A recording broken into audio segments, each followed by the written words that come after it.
Super Talk 99.7 WTN. My name is Chris Hand. I feel like an old man this morning. Couldn't figure out how to print something here, so I had to ask Mac to do it for me.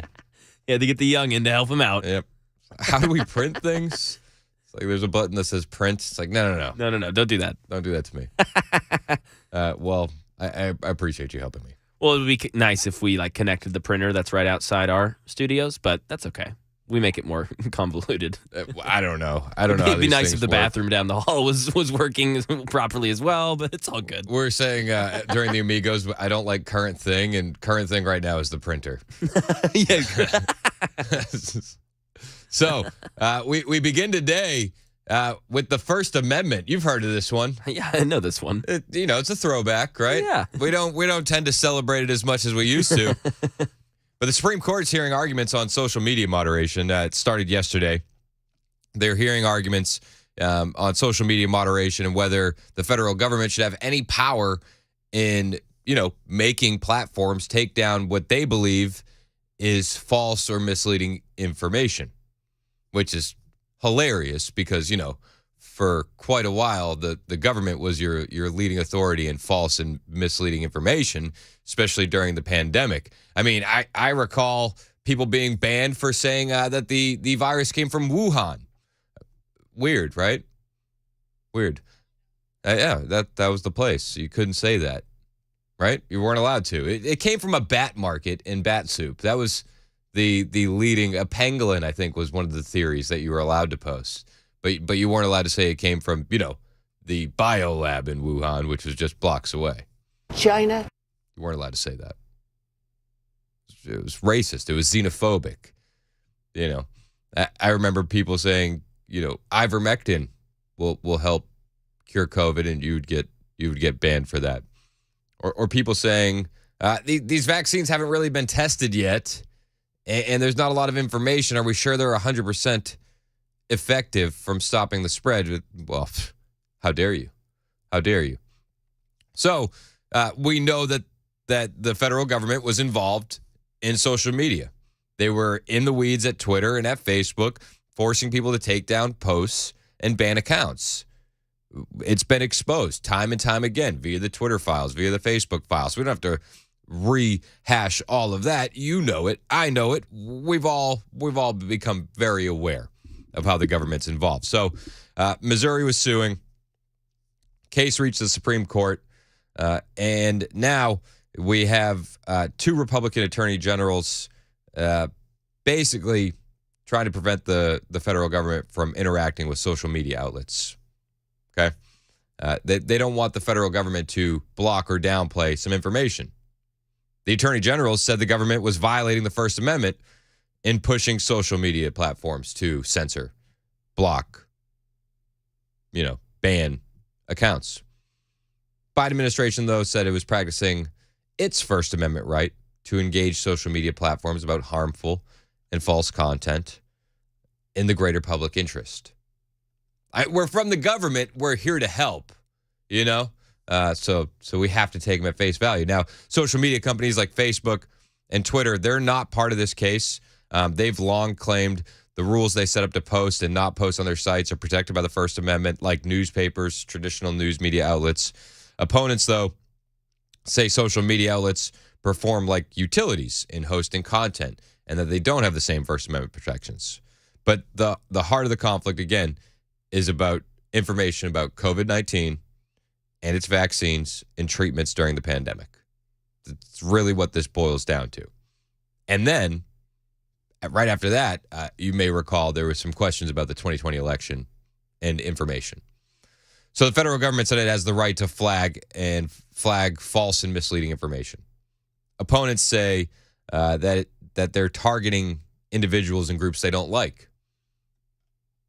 I tend to lean towards the government was targeting individuals they don't like. They had no problem pushing their own misinformation. But as these hearings are going on, it looks like the Supreme Court is skeptical of curbing government contact with social media firms. So a majority of the justices on the court appeared skeptical on Monday, reported Breitbart. to impose restrictions on the federal government's effort to curb misinformation online. They say both conservative and liberal justices on the 9-member court appeared reluctant to endorse a lower court's ruling that would severely limit the government's interactions with social media companies. Again, this is all because of Republican attorney generals out of Louisiana and Missouri alleging that government officials went too far.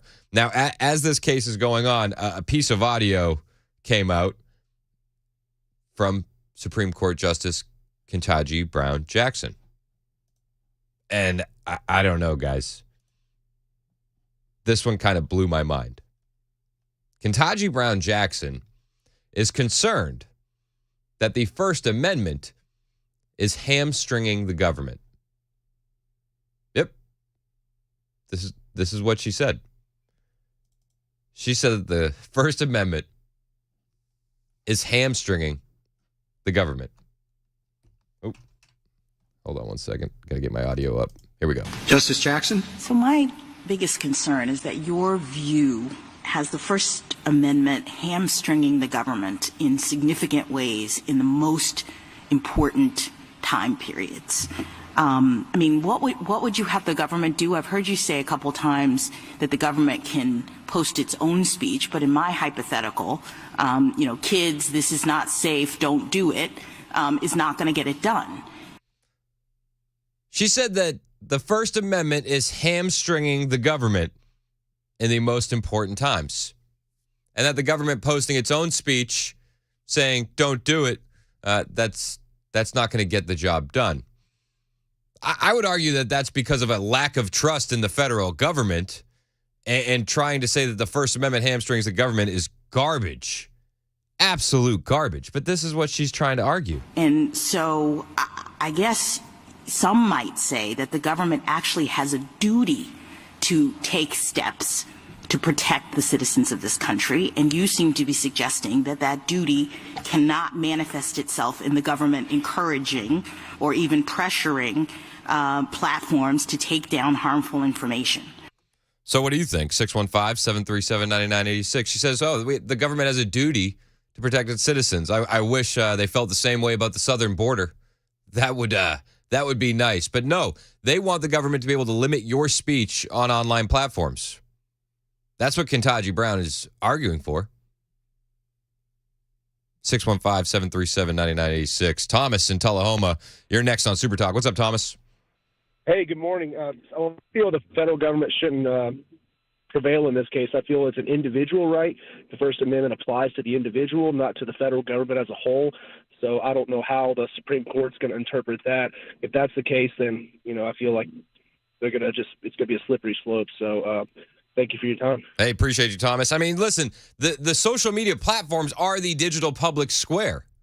This is where we were able to share information and disseminate what was actually happening during the pandemic. The federal government and the powers that be at the CDC and NIH, they wanted to shut down all discussion. You were getting actual information on social media, and a lot of these accounts that were banned ended up being proven right. Weird how that happened. Now, one of the attorney generals out of, I believe it's Louisiana, he's suggesting that the government is using a bully pulpit to push back against the content of the information. But he said that he could not call the social media platforms, that they should not call the social media platforms to encourage them, coerce them to take down the information. Again, Ketanji Brown Jackson objects. She says that it was not enough to say the government could post its own speech, and that there were situations, she suggested, in which the government could encourage or require this kind of censorship for public safety. Of course, I think it is an absolute travesty that here we are and the First Amendment is under attack. The White House calling on social media companies to suppress information. They were flagging memes to be banned. Like, not all of this is just actual factual information that they wanted taken down. Some of them were just joking memes. But if you were skeptical about vaccines, or if you had some sort of political speech about election integrity, you were flagged and taken down. I think that's a bridge too far for the government to be, partaking in with social media companies. Scott in the Borough, you're next on Super Talk. What's up, Scott? Well, if we look in the rearview mirror, our government was becoming a tyrannical government during COVID. Now you look in the rearview mirror, and everything they said that was misinformation and disinformation turned out to be true. So Yep. the government was wrong again. The First Amendment is there to restrain a tyrannical government. And if they take away the First Amendment, in a heartbeat, we will become a tyrannical government. I hear you, Scott. I appreciate it, man. Katie in Fairview, you're next on Super Talk. What's going on, Katie? I totally agree with Scott. Totally. If we lose our First Amendment rights, including, yeah, absolutely, everything he said was true, and it will be the downfall, the beginning of the true downfall of any freedoms that we have. I hear you, I think Katie. it's a disaster. Thanks, Okay, Katie. Appreciate that's all I you. want to say. Thanks. Appreciate you. Bruce in Nashville, you're next on Super Talk. What's up, Bruce? Hey, good. Yes, of course the stinking government should be hamstrung.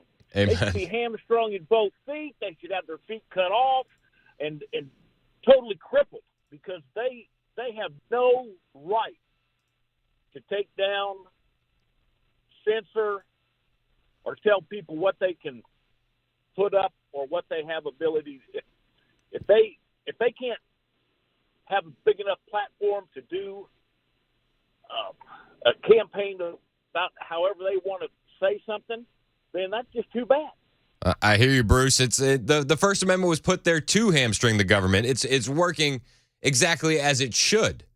There should be able to be people pushing back, especially in the digital space, when they locked us all in our homes. You know, the public square was closed due to COVID. And then they were flagging us, saying that we were spreading and false information. I mean, what was that lady's name? I can't remember her name. The Ministry of Truth lady that they hired. They I can't remember. hired somebody for this Yeah. to be the czar of misinformation. And now you have a Supreme Court justice, a sitting Supreme Court justice, saying, well, that First Amendment's actually hamstringing the government. And you know what? Do you know what Biden thinks about Ketanji Brown? He says she's actually the brightest person on the court. Together we put the first black woman on the United States Supreme Court.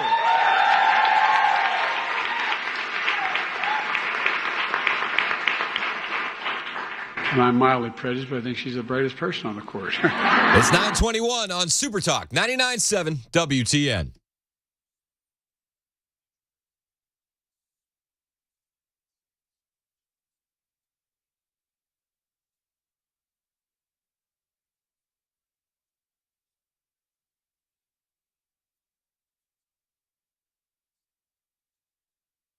Your health is your responsibility, so you're probably taking vitamins, you're probably taking supplements, but where are you getting those supplements and vitamins from? If you're buying them on store shelves, honestly, they could be coming from anywhere. They're probably coming from overseas, possibly China. Hey, it's Chris Hand from my friends at membersnutrition.com. No matter what supplements you need or what vitamins you're in the market for, if you get them at membersnutrition.com, they're made right here in the US of A. You've heard me talking about their Youthful Cleanse by Daily Defense, but Members Nutrition is also bringing affordable and quality supplements to you at a fraction of the normal retail costs. And again, they're made in the USA. So they're going to be cheaper and they're made right here. No matter what type of supplements you're in the market for, whether it's immunity supplements, weight loss, detox like the Cleanse, just general men's and women's health or relaxation supplements, they have it all at membersnutrition.com. And they're made in the USA. We got to get away from this dependence on foreign nations for our vitamins and supplements, and it starts at membersnutrition.com. And right now, they are so proud of their supplements and what they're offering, they want to give you an extra 50% off their already discounted prices. You heard me right. 50% off. And you don't need a code. The discount is going to be automatically applied at checkout. So go now, buy whatever vitamins and supplements you need at membersnutrition.com. That's membersnutrition.com.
All right, got big traffic tie-ups east of downtown. It's 40 westbound, right shoulder blocked right there at Spence Lane. Then 440 westbound, it's blocked by Nolensville Pike, the right lane. And former President Trump suing ABC News and This Week anchor George Stephanopoulos for defamation. We'll tell you about it at 9:30 on Super Talk 99.7 WTN. Thank you, Ken Weaver. It is Super Talk 99.7 WTN. My name is Chris Hand. You know, the First Amendment, right? It's so that way you can listen to different information, and then public will be able to discuss said information and then check the federal government. It should actually enable more speech, because more speech leads to more truth. But Ketanji Brown Jackson, the Supreme Court justice, thinks, hey, you know, it's actually hamstringing the federal government. Joe, you're next on Super Talk. What's up, Joe? Hey, Chris, good morning. Thanks so much for taking the call. The lady's name was Nina Jankowicz, and it was just a terrible, terrible thing. There's this clip of Josh Hawley, and he's questioning a high-ranking official with the Department of Homeland Security about the creation of the Government Disinformation Board. And this woman is she can't answer the questions. He's just got her, pedaling backwards. And to be honest with you, the whole thing with Mayorkas being impeached, forget about the border alone. He should be impeached just for the fact that they wanted to create a Government Disinformation Board. How dare them try to tell us what we're allowed to believe and what we're not allowed to believe. Amen. The next thing with Ketanji Jackson Brown hamstringing the government, I mean, that's the whole purpose of the First Amendment. That's what I'm saying. The government, last I checked, it was of the people, for the people, by the people. And let's face it, there's nothing more cringeworthy than when someone with a complete lack of intelligence tries to sound articulate. I mean, just her being on the Supreme Court, we took the most qualified person out of, 6% of the population? Just a terrible, terrible thing. I just wanted to get in real quick and just share those thoughts with you, Chris. We listen to the show every day. We absolutely love it. And as we always say from up here in Brockton, Mass, say hi to your mother for me. Hey, Have a great day. Appreciate you, Joe. Say hi to your mother for me. Nina Jankowicz. Do you remember this song? Do you remember the song that she did?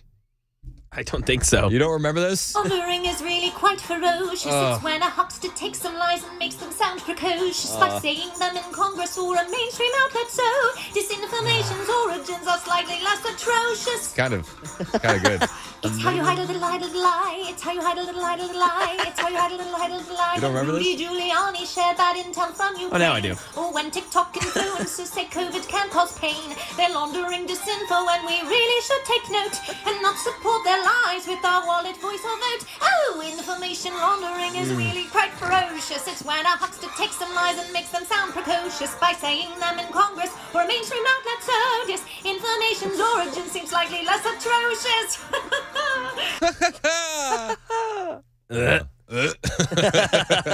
It's 9:30 on Super Talk 99.7 WTN.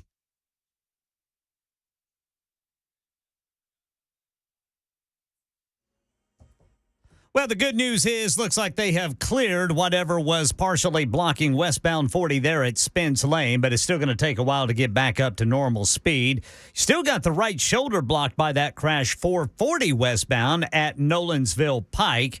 And now you got a crash just popped up, 24 westbound right before Haywood Lane. The right lane is blocked.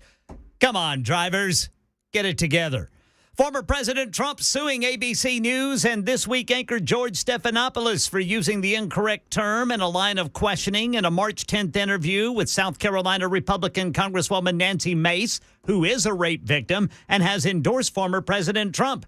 Here's Stephanopoulos. I'm asking you a question about why you endorse someone who's been found liable for rape. Well, Stephanopoulos referring to the verdict in E. Jean Carroll's defamation lawsuit against Trump, in which the judge said it was not rape, but sexual abuse under New York law.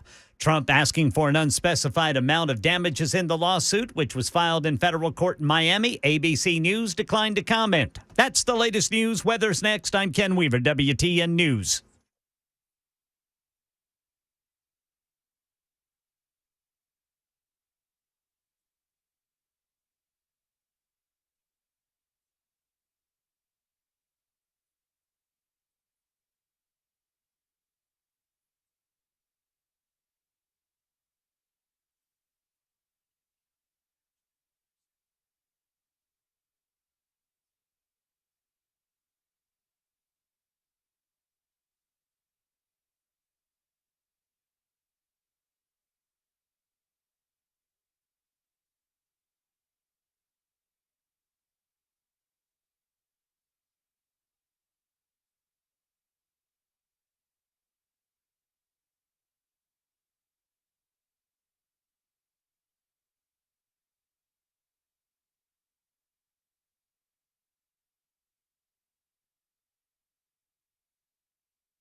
Justice Jackson? So my biggest concern is that your view has the First Amendment hamstringing the government in significant ways in the most important time periods. The First Amendment hamstringing the federal government. Weird. I thought that was the design. It's Super Talk 99.7 WTN. Supreme Court hearing arguments yesterday from a case that stems from a lawsuit brought by the Republican Attorney Generals of Louisiana and Missouri, who allege that government officials went too far trying to get social media platforms to combat vaccine and election misinformation, violating the First Amendment free speech rights of their users. You know, she says the government has to be able to protect their citizens. You have to. So the lower courts basically agree with the Attorney Generals. They restricted top officials and agencies of Democrat President Joe Biden's administration from meeting and communicating with social media companies to moderate their content. So it was a big win. But the ruling, the Supreme Court put it on hold until it heard the case. So now they're hearing the case. And Breitbart is reporting that it seems like the justices are skeptical of curbing the government contact with these social media firms. And I think that this is hogwash, to put it lightly, because more speech is more truth. Bad ideas, they sink. Good information floats to the top. It's like the old Macho Man Randy Savage thing. The cream rises to the top, right? So they want to stifle speech. And a lot of what they stifled ended up to be true. I don't see the government telling people, hey, stop calling ivermectin horse dewormer. It's actually one of the most effective medications of all time. It has won, awards and prizes for being so effective in its application. The government doesn't get involved in that. The biggest purveyor of misinformation in these times is left-wing mainstream media. And if left-wing mainstream media deems it false, well, then the government has to call social media companies. Ketanji Brown Jackson says we can't let the First Amendment hamstring the federal government. Elon Musk weighed in on what the government should do about this social media issue last night on a Twitter space. And Elon is actually on the money. First and foremost, he says no censorship, actually. Actually, I think what the government should be trying to do is insist that social media companies make their recommendation algorithm transparent, open source, and that there be no hidden censorship. Elon makes the case that it's not even the overt censorship that we have to worry about. It's the hidden censorship. It's the shadow banning. It's what they're doing to manipulate the search results. So he says, make your algorithm open source. Let everybody see what is being suggested. Because the suppression is censorship as well. And he rips the censorship. And he wants the suppression to be just as visible as somebody having their account outright banned. So like any censorship actions, like any suppression of an account or suspension of an account should be visible to that account and be visible to public. Like you can actually find out that this has happened. Like there's currently a massive amount of hidden censorship that is done by Google and by, frankly, also by Facebook and Instagram. And so people have no idea about this. And by the way, the Google censorship might be the most pernicious because it's very easy for them to just nudge a link onto the second page. And there's that old joke of what's the best place to, hide a dead body? Well, it's the second page of Google search results because nobody ever looks there. Yeah, nobody ever looks there. It's funny that he brings that up because yesterday the New York Post had an article saying Google helped boost Obama and Clinton presidential runs while censoring Republicans. New York Post said that Google has been putting its thumb on the scale to help Democratic candidates win the presidency in the last 4 election cycles, during which it censored Republicans, according to a right-leaning media watchdog, the Media Research Center. Media Research Center published a report alleging 41 instances of election interference by the search engine since 2008. The MRC published a report accusing Google of utilizing its power to help push to electoral victory the most liberal candidates while targeting their opponents for censorship. You've probably seen some of this censorship on Google. They say sorry, the search results are, it's a hot topic and the search results are ever changing. We can't provide any results right now. That's pretty overt. But what Musk is saying is, they bump it to the second page, and that's a lot harder to tell. Is that, deliberate suppression, or is that something that we don't even notice?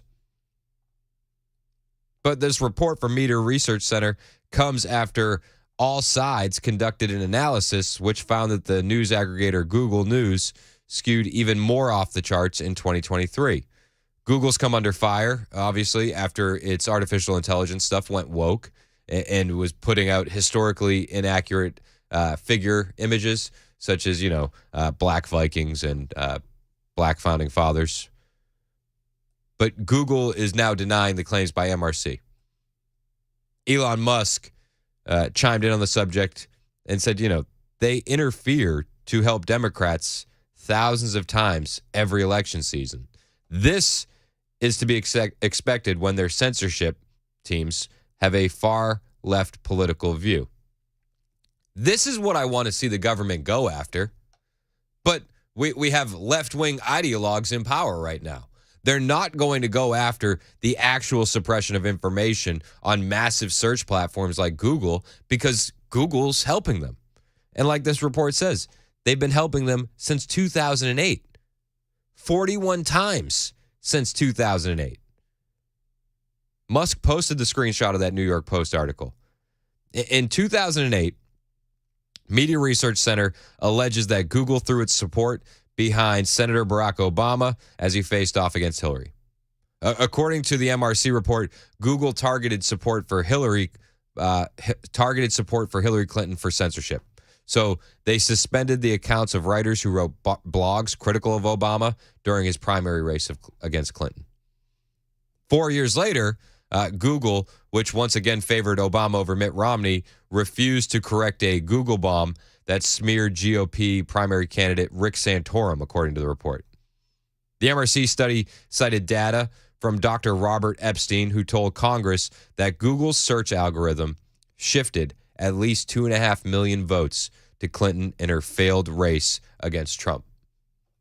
Shifted 2.5 million votes. Epstein claims to have conducted dozens of controlled experiments that uncover the impact of Google's bias. But we don't see the federal government getting involved in Google's bias. No. The federal government only gets involved when it's information they don't want the public to know. It's amazing. In 2020, Google targeted Tulsi Gabbard. She was the Democrat congresswoman from Hawaii who was running for the nomination for Democrats. They disabled Gabbard's ads account just as she became the most searched candidate following the first Democrat primary debate. Tulsi Gabbard eviscerated Kamala Harris's hopes when she called her out for the penalties for weed charges in California. And that was enough for the left-wing ideologues to say, we can't let this go on anymore. And that was the end of Tulsi Gabbard's campaign. A source close to Google refutes these claims. They say that the company's automated systems flag unusual activity due to large spending changes in an effort to prevent fraud. And they say the matter was resolved within 6 hours, according to the source, who noted that Gabbard's subsequent lawsuit against the company was dismissed. But that 6 hours is huge. It's huge. When you're the most searched candidate following a debate and your ads account has been disabled, 6 hours is an eternity. It's an eternity. The nonprofit went on to accuse Google of suppressing news sources critical of Joe Biden. We've seen this. We saw that on Twitter. We saw that on Facebook, Google, the Hunter laptop story. That was suppressed at a unreal pace. But this is what we're up against. The left owns media. They own big tech. Luckily, though, they don't own Twitter. And that's one of the reasons why we saw the bloodbath hoax basically fall apart in real time, because of Twitter. If Twitter was still in the hands of Jack Dorsey and left-wing ideologues, would that have happened? Or would people have been banned and censored? But Elon points out, listen, it is very important to know what Google is doing. Google is a huge threat. So that's pretty important to say, hey, did Google nudge a search result to the second page? Because that'll drop how many people see it by a factor of 10 or more, maybe 100. So there's a whole bunch of that happening that's very subtle, and so you can't. It's much harder to detect than say an account suspension. So I think that's what the government should be fighting for. It should be fighting for transparency. It should be fighting for individual rights, allowing people to say what they want to say within the bounds of the law, and as opposed to trying to censor and suppress people's opinions. I don't think that that's very hard. You shouldn't censor and oppress people's political opinions. But that's what the government was doing. They flagged memes. They flagged funny memes. Joe Biden's administration did. On Twitter. Had them taken down. Had those accounts shadow banned. In fact, on Twitter, you're still seeing some of the deep embedded code from the last regime come to light as people are realizing they've been shadow banned, and then it's kind of being worked out of the kinks because it was so deeply embedded in that platform. I'm grateful that we have Elon Musk owning Twitter. I'm grateful that we have a social media platform where we can actually have free speech. But this stuff is crazy. And I will also say, I don't think the community notes on Twitter are very effective. Because when people took the bloodbath hoax quote out of context, where were the community notes? So Twitter is not perfect by any stretch of the imagination, but at least there's a place to share ideas and information right now where you're not going to be censored and banned for it. Because just 2 years ago, 3 years ago, that was not the case. In the height of the pandemic, that was not the case. You couldn't get the real news from left-wing media. You couldn't get the real news on social media because they had their thumb on the scale. There's no other way around it. And if the federal government is actually going to take this stuff seriously, let's look at Google. Let's make the algorithms open sourced so that way everyone can see what's going on. I won't hold my breath, but that's a dream scenario. Not, getting rid of that pesky First Amendment for hamstringing the federal government. Right? Does everybody agree? This has been my TED Talk. It's so frustrating that this is even somebody that sits on the Supreme Court, Ketanji Brown Jackson. She's not a biologist, and she doesn't understand the importance of the First Amendment, but she's still the brightest person on the court, according to one Joe Biden. And I'm mildly prejudiced, but I think she's the brightest person on the court.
Still got crashes blocking the way. 440 westbound at Nolensville Pike. The right shoulder is blocked. Then 24 westbound right before Haywood Lane. The right lane is blocked in Antioch. The crisis is deepening in Haiti. You got to hear this report coming up at 10 on Super Talk 99.7 WTN. Thank you, Ken Weaver. It is Super Talk 99.7 WTN. My name is Chris Hand. You can take us with you wherever you go with the TuneIn app, the iHeartRadio app. Watch us. YouTube, Facebook, Twitter, Twitch. Did I get all the things? That's it, baby. All the things. Yes. And while I'm on vacation, if you miss me, you can re-listen to the podcast. Available on Apple and Spotify. There it is. There's some bangers out there. Oh, yeah. We got some bangers. Heck yeah. Katie's been waiting on the line. Katie, you're next on Super Talk. What's going on, Katie? Oh, great. Thank you. Chris, you are doing a fantastic job. But this is something that was unbelievably alarming to me. When we have a national emergency, supposedly there's only going to be one way we can get information is through the government radio, and everything else is going to be shut down. When they had that drill last fall or winter, when all the alarms went off on everybody's cell phone and all, that was a test. And absolutely, there's only one line of communication. It's from the government. Well, we will do our best in the case of any national emergency to be here for you, Katie, I promise. And I was glad when that remember that alarm? I do. Yeah. I was so glad nobody turned into zombies during that. Do you remember that rumor? Yeah. Yes. But here's the thing. The government, they'll suppress all sorts of speech, right? Where were they there? You know what I mean? It's like if something is nonsensical, they don't bother with it. They only bother banning the speech that actually has value and merit. Like saying a virus came from Wuhan. They'll ban you for that. China? They will. If you say, hey, I don't know if those vaccines are going to stop the transmission, they'll ban you for it. They'll ban you for anything that ends up being true. But if you go on the Twitter and you say, hey, that test that they're running, it's going to turn everybody into zombies. Like that's not the misinformation they're worried about, because it's not misinformation they're worried about at all. Spoiler alert, it's 10 o'clock on Super Talk 99.7 WTN.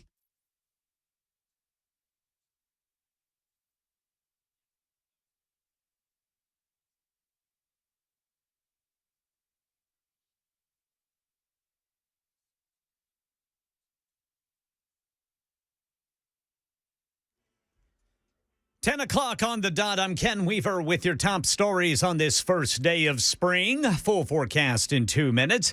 The crisis is deepening in Haiti with a race now to rescue hundreds of Americans trapped in the country as armed gangs take over the capital. Matt Rivers on the scene there in Port-au-Prince. As gang warfare tears Haiti apart, we fly into the heart of the violence by helicopter, the only relatively safe way left into the capital city of Port-au-Prince. Millions of Haitians here trapped in the epicenter. The destruction from the rampant gang warfare painfully evident. And the bodies of at least 13 people shot dead. Some victims just teenagers. Doctors say without open hospitals, many are dying in their homes in Haiti.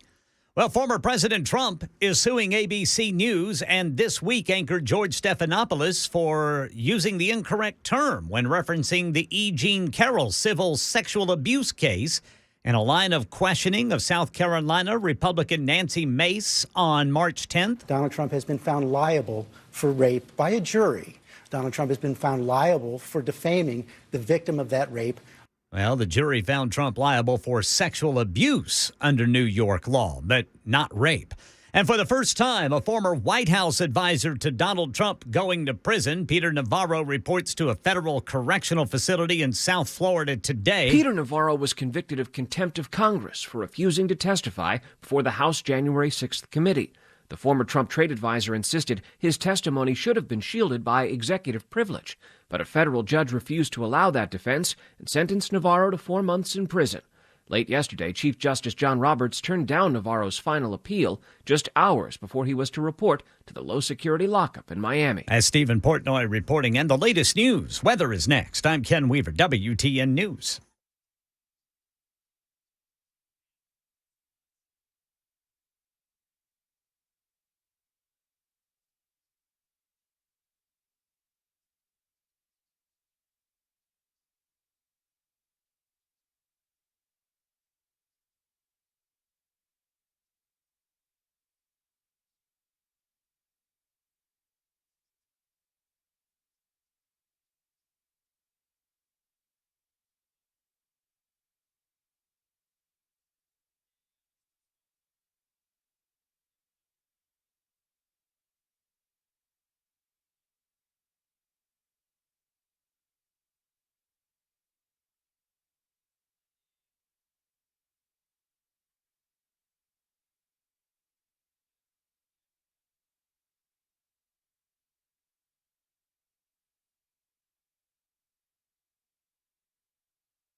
Super Talk 99.7 WTN. My name is Chris Hand. Hope you're having a fantastic Tuesday. Mac Maury producing, Ken Weaver in the newsroom. You guys on the phone lines and the Member Nutrition Super Text line at 615-737-9986. Saw a headline on the Daily Mail, and it got me flustered. Got me a little bit, my jimmies rustled, if you will. What was it? Says, what's got your jimmies in a rustle? Okay. It says, Trump reveals he will make decision on abortion stance pretty soon, and that it will make both sides happy amid reports that he backs a 16-week national ban. I don't know why he would do that. Yeah. So the article goes on to say former President Donald Trump says he will make a decision pretty soon on where he stands on abortion nearly 2 years after the Supreme Court overturned Roe v. Wade. In an interview with Fox News that aired Sunday, the ex-president said he would like to make both sides happy as he seeks a second term in the White House. Okay, I just want to go on record that I am pro-life, okay? And Trump coming out with a stance on abortion is a bad idea.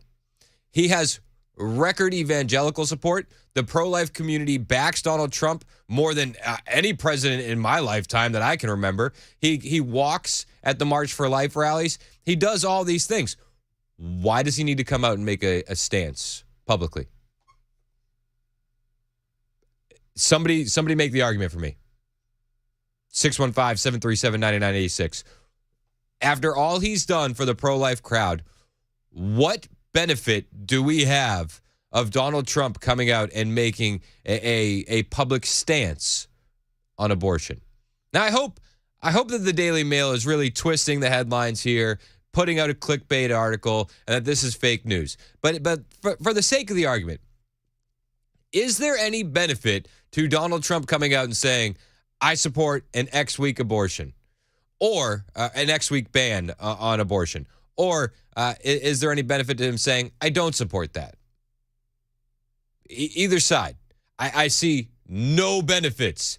This is one of the issues that the left is going to sink their teeth into and try to make the election about: abortion. We've seen the left just over the weekend take a 7-second clip, quote, out of context. They are now running that in Biden ads. The bloodbath quote, along with his very fine people quote they took out of context, mirrored with white supremacy and Jan 6 fighting. And they're saying, is this what we want? Do you not think that they're going to do the exact same thing with the abortion issue? If I'm Donald Trump, I say nothing on abortion. Nothing. Make your plans in silence. Don't say anything publicly, because it is a losing proposition to go out there and do that.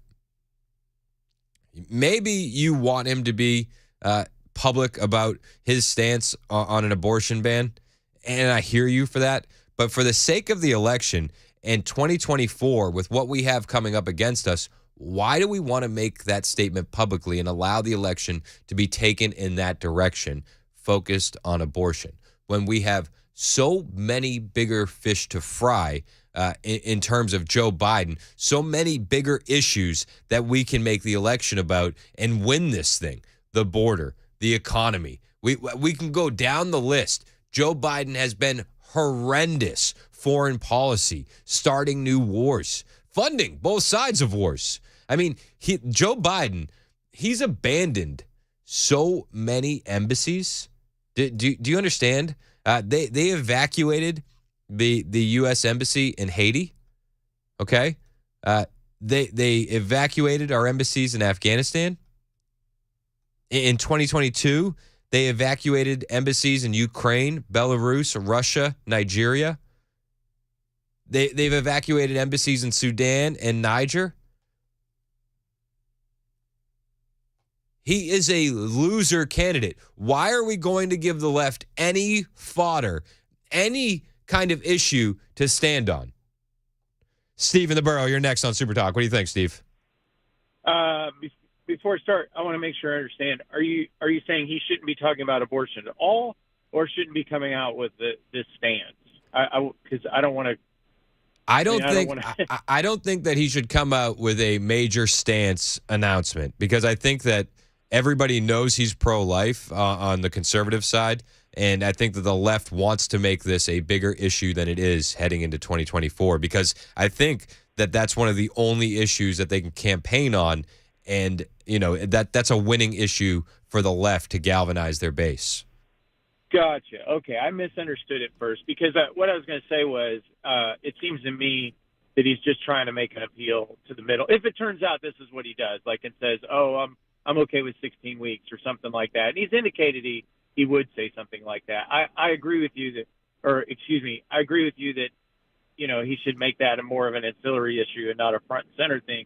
But having said that, I suspect he's just trying to make a play to the middle. We've seen in the last 2 cycles what's happened to candidates that have been like 100% pro-life and all that. And to your point, when the Democrats have successfully made it an issue, they tend to win on it, at least with the middle. And so I think that's what he's trying to do there. And he won't lose any support that he already has, right? Like you were talking about evangelicals, which is a good point, but he has such strong support with them. If he comes out with a 16-week deal, they're not going to care. They're going to still vote for him anyway. So I think it's a low risk, high reward from just the perspective of making a play to the middle. But I agree with you. If he tries to make this a front and center issue, then I think that's a bad move. I don't know if that makes sense or if that's a little too No. I get where you're at. I'm just on the opposite side of that. I think it's high risk, low reward. Like guys like you and I, we know where he stands. And he says he wants to have an outcome that could make both sides happy. I don't think there's making both sides happy in this argument. I think that is. I agree with that. I just think if all the polling going back years shows that the public on the whole, like the majority of the American public and the majority of American voters, they don't support total bans on abortion. That's why the left got so excited when Lady Lindsay came out and said, "Oh, we want to pass a federal ban on abortion," and they would love, believe me, the Democrats would love that because they'll just win all the elections in this foreseeable future. So I don't know. As long as he doesn't make it front and center, a front and center issue, and he sticks to economy and Biden's frailty, I think he wins easily. He should have won easily last time, but he's an undisciplined candidate, and that's what he's loved for. But right? He's loved for his lack of discipline as a candidate. So I don't think he's going to suddenly become disciplined. But even if he makes it like a secondary issue, this is the thing that we need to understand with the left. They will take a quote out of context and then blast it on TV for days, weeks, months, however long it takes to make it the most important issue. They own social media. They own left-wing media, the mainstream media. They have all their celebrity endorsers. If he says anything, it's going to be taken out of context and replayed over and over and over. I would not mention anything at all. Fair point. If I was advising him, I'd say talk about the border, talk about the economy, talk about Biden's frailty. Don't talk about anything else. That's 3 easy things, low-hanging fruit. Don't get into Hunter. Don't get into China. I think that's what he goofed up last time. It's like people at some level were like, wait a minute, is this guy old and frail, or is he some sort of Chinese crime boss? Because I don't know if you remember, he did a great job of tagging Biden throughout the summer leading into the election as being Sleepy Joe, right? Like Yep. that was great. He was tagged, and it's so believable. But then like 2 months leading up to the election, suddenly, Biden was a Chinese crime boss, and it was like, wait a minute, that doesn't make sense. He's either sleepy and old and frail, or he's a Chinese crime boss. You can't sort of have both. I think it sends mixed messages. I think you should stick with Sleepy Joe or Old Joe or Frail Joe, and don't worry about the rest of it. I tend to like Crooked Joe, and I think that that was, like you said, he's an undisciplined candidate. I think that was a lot of frustration boiling over because of the social media and the mainstream media just completely saying that the Hunter Biden laptop is false. They said it's not true. It's Russian disinfo. They had, all the intelligence agents come out and say, this is Russian disinfo. The FBI had it since 2019. They knew it was real. Yeah, I just think you got to keep it simple for most voters, and he'd crushed it on the economy, and yet he somehow managed to not make the economy front and center last time. No, I hear you. I don't know how you do that. But I think it's going to be easier to keep the economy front and center this time because you have Joe Biden's record to point to. Yeah. And I think that wins over independents and people in the middle far more than any abortion argument will. Sure. No, I agree. Hey, thanks for the call, Steve. I appreciate it. Yeah. Chuck in Bell Buckle, you're next on Super Talk. What's going on, Chuck? Good morning, sir. First-time caller. Hey, appreciate you, man. What's up? I think to your show, anyway. I think we go to church together, brother. I've been at World Outreach Church for a little over 29 years. My guy. I like it. And I understand what you're saying. The other side of the coin is when you talk about abortion and you say, when Trump says make both sides happy, there's a whole lot more than two sides. There's a ton of people that Trump that aren't necessarily hardcore Trump that voters, women especially, suburban women, big and swing states. If you have a simple opinion that, number one, you favor states' rights, number two, that you personally are pro-life, and number three, that you would not tolerate, you would try to make it illegal for late-term and partial birth abortions nationwide. And then as far as the individual states having heartbeat laws or 6-week laws or 8-week laws, there's room for that. I know religiously life begins at conception, but politically you're not in a position to alienate everybody that would want an early option for abortion. Now, Trump has a track record, if he shoots from the hip, of screwing up. Yep. He's going to get asked this question in a debate. He's got to be prepared to answer this question on the stump and in debates and in any type of one-on-one interview with media. He's got to be prepared to answer it and not shoot from the hip. His team probably should not release an audio version of his stance now. I agree with you there. At some point, they could come out with a written version of an opinion. He also needs to reiterate on the stump that being the president, you have your opinion and you can try to sway Congress in one way or the other. But as far as the law of the land goes, it's going to be up to Congress, and he would probably never have the votes in Congress to eliminate abortion completely. It's going to be hard enough to get states to a point where they have a heartbeat or a 6-week or an 8-week, whatever. So he's got to be prepared to talk about abortion without screwing up and shooting from the hip. I totally agree with that, and I think you're absolutely right. The question's going to come up. My fear is, it says, the headline says he's going to make his decision on his abortion stance pretty soon. My fear is that there's going to be some clip, some audio recording that comes out, video recording, that gets taken out of context and blasted for weeks on end. I actually think that what you said about do a written statement, that's probably the smartest way to go about it. But hey, and you could post that thing, and now it's maybe too early. I mean, there's no hurry. It's a long time till till the debates start and the convention. I just don't think. I don't think there's a chance. I don't think there's a realistic chance that you can make both sides happy in this argument. And I think that the pro-life crowd, guys like you and I, we're pretty aware of where he stands. Yeah, well, I think sometimes I'm aware of where Trump stands, and every now and then he surprises me. That's fair.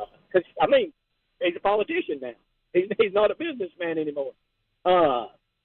there are people that would vote for Donald Trump, suburban women, from the standpoint of the border and the economics, but if the media convinces them that he's going to institute a total ban on abortion, period, nationwide, he's going to fight like a dog to get that passed, he'll lose some of those votes. Yeah, and that's my biggest fear. I don't want him to give them any ammo. I understand. Yeah. Hey, I appreciate. I think he can sway some voters that are on the rope right now, on the line, whether or not they're going to vote for him. That he's not going to. I think he's going to be attacked by the media if he doesn't have a stance on abortion, saying, "Yeah, he's pro-life. He's going to get rid of. He's going to fight to get rid of abortion completely. He's going to make it the law of the land that it's illegal and you go to jail for 20 years, blah blah blah." And if he can come out with a states' rights opinion, that some of those voters will feel at ease and not be scared by the media and go ahead and vote for him. Yeah. But I'll let you go. Somebody else probably wants to talk. I hear you, Chuck. I appreciate you calling in, man. You're welcome here anytime. All right, bye. All right, brother. I'll see you at church. This is Chuck. We go to church together. It's a big church. I got to meet Chuck. Yeah, now you got to meet Chuck. Now exactly. I got to go find. You guys know Chuck? 29 years at the church too. Yo, that's awesome. Yeah, that's cool. He's watched it grow. I know. I love that. It's that church started super small. Super small. Oh, that's awesome. I love that. It's 1021 on Super Talk 99.7 WTN.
We're going to tell you where doctors in Haiti say people are dying because of the growing unrest there. Former President Trump is suing ABC News and This Week anchor George Stephanopoulos for incorrectly referencing the E. Jean Carroll case during an interview.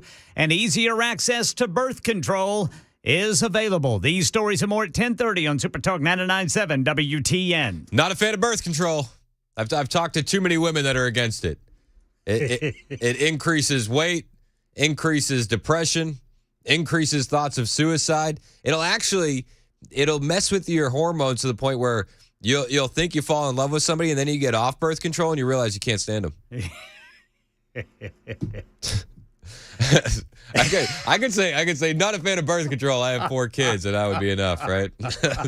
Yeah, that would have been suffice. Yeah, I got 4.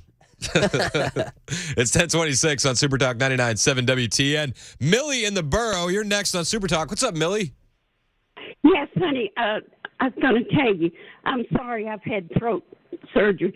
Trump just lost my vote. You're either for killing babies or you're not. I just married a beautiful son born with the skull open, and I had him for 49 years.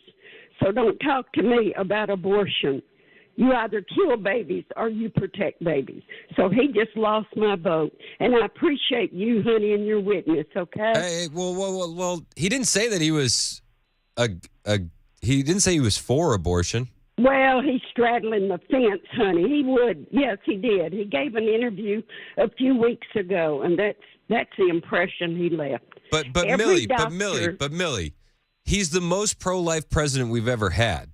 He attended the March for Life rally. He put in 3 Supreme Court justices that got Roe v. Wade overturned and sent it back to the states. I don't know how him straddling the fence to try and win an election and not give the left fodder to make this election about abortion is going to lose your support for him. Well, he did. He just lost it, honey. But Millie, no, Millie, don't hang up on me. He's being strategic, Millie. You got to be strategic. No. He's straddling the fence. He's having it both ways. He's trying to get the vote of the woman. And, of course, the birth control pill used to be advertised as causing heart attack, blood clots, and strokes. And what are women dying? More women are dying of heart attacks than men.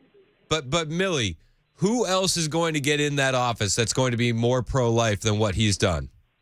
I don't know. I really don't know. I'm concerned with my country, honey. I'm sure you are, too. I am, too, but I'm saying we need him in there.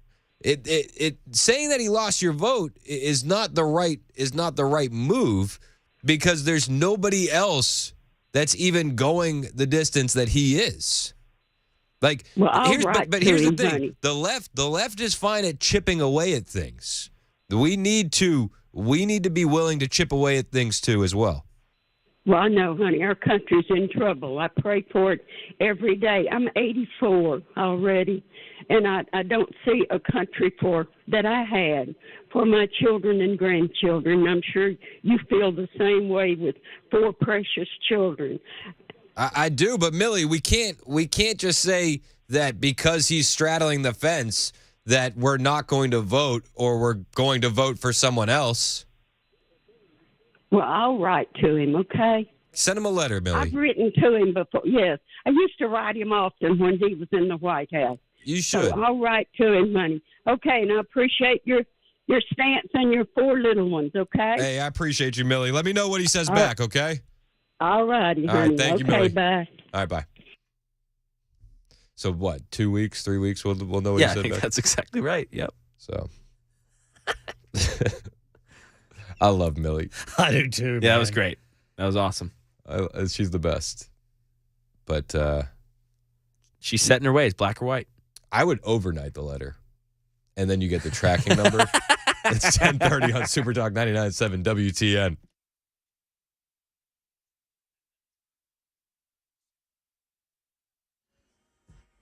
$10:30 on the dot. I'm Ken Weaver with your top stories. Got the full forecast on this first day of spring in 2 minutes.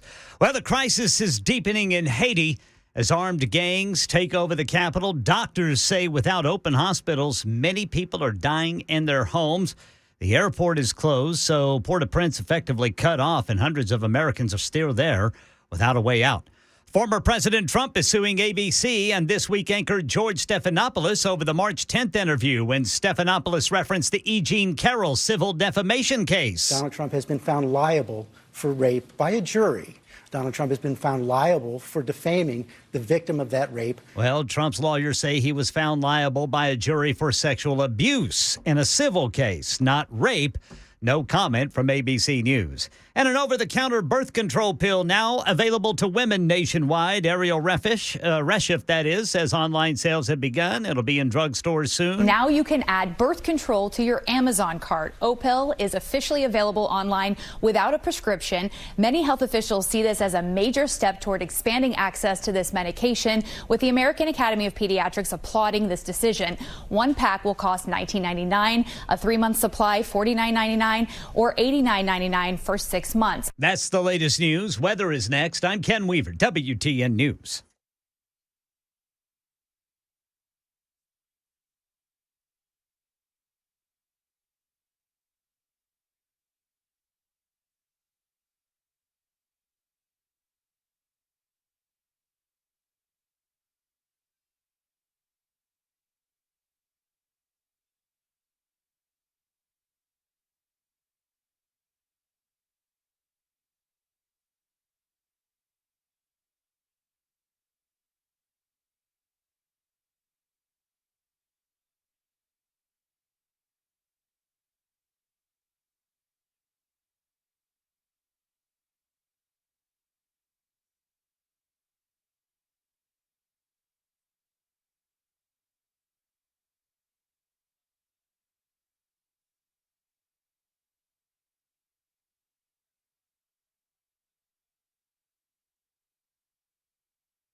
Hey, it's Chris Sand here from my friends at Paul Winkler. You know Paul. He's been doing his radio show, the Investor Weekend show here on Super Talk for years. In fact, I found that show before I started working here. And I would listen to the show and learn from him. The Investor Coaching Show. It's fantastic. We run it Saturdays, 3 to 6. But did you know that before Paul started that show, he actually spent time studying under an economist who went on to win a Nobel Prize? That's Paul's background. That's his history. That's pretty cool. And he's also an avid collector of financial planning designations. He has up to 8 now. And this is one of the reasons why my wife and I wanted to work with Paul. We heard him on WTN, and when we came on board, that was the first firm I wanted to work with. And it's because he holds himself to this high level of fiduciary status. Because of that high level, he wants to make sure I tell you every single time that I'm paid when this commercial airs. That's Paul's style. He said, you have to do it. It's baked into the cake. But did you know that Paul's team does nothing on commission? This is one of the reasons why I was sold on Paul's team, because I can be sure when they're helping me make financial decisions for my financial future and my family's financial future, it's for us, not for them, because nothing is done on commission. I like that. They'll educate you along the way. They've done that with me. I went into Paul's office financially illiterate. I feel like I'm progressing in my financial knowledge. And Paul gives you a cell phone number. I text him all the time. I'd be like, hey, Paul, what do you think about this graph? He'll be like, calm down, calm down. Everybody's always predicting the end of the world. Don't worry about it. And then he breaks it down for me in a way that I can understand. He makes sure that you don't have that uneasy feeling of blind trust. He'll look at your whole financial picture and then help you make decisions. Set up a 15-minute phone call today. You'll know exactly what I'm talking about. Just go to paulwinkler.com. That's paulwinkler.com.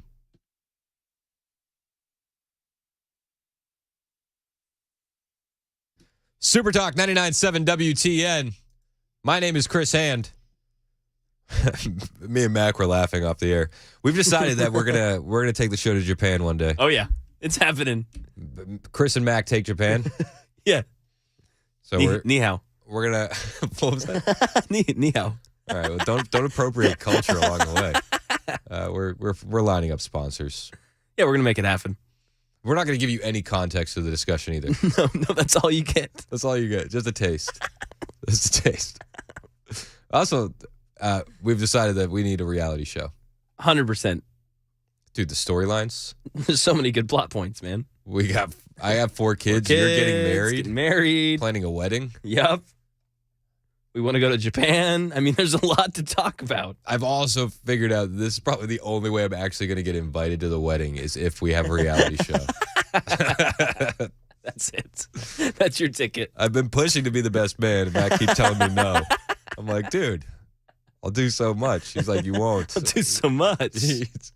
I don't know any of your family or friends, but I'll do so much. I know your mom. It's true. You do know my mom. She my mom texts in loves all you. the time. She does. See what I'm saying?